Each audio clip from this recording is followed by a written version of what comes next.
Pag tumutubo yung kuko, kayo lang po nagpuputol. Oo, ako lang. Kaya pag alam ko na masakit lang, pinuputol ko. Huwag mo na kasing haluin. Dapat hindi ka lang bumili ng buong ice cream. Tuna kung binili mo.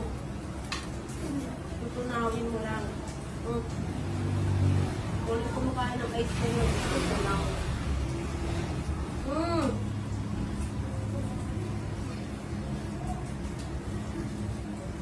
Dito po kayo, kunin niyo po yung upuan po. Pwede po kayo umupo po dito. Lipat niyo na lang po dito. Ito po.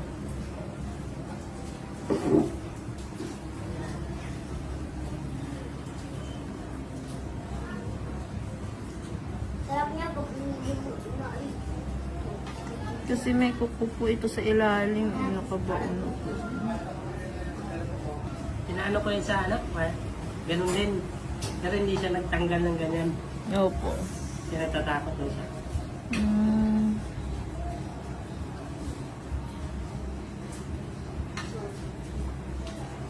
Ito sa pagmatake. Sorry po, wait lang po. Ito sa bahay, hindi pa halos tulog ha.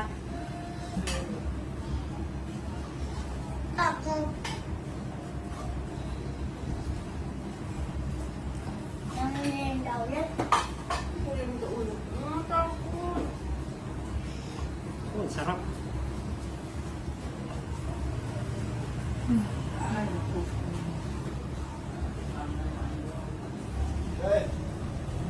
Oh, hati. Sarap.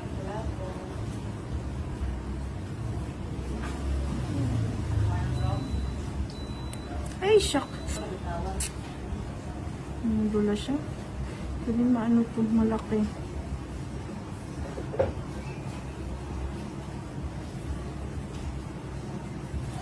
Wow! Ayan o.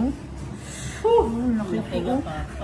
Diba? Yan po yung tumutusok po sa ilalim. Kaya, hindi niya kasi matanggal yan. Yeah, opo. Ito siya o. Yun po yung nasa ilalim ng laman. Yung hindi po makuha-kuha. Hindi niya matanggal yan. Kaya, Di ba po ito lang po yung kinat ko po nasa taas? Tingnan niyo po yung nakabaon po. Ayan o. Yung nakatusok lahat sa laman. Ganyan kalaki. yan, kinuha ko din ano.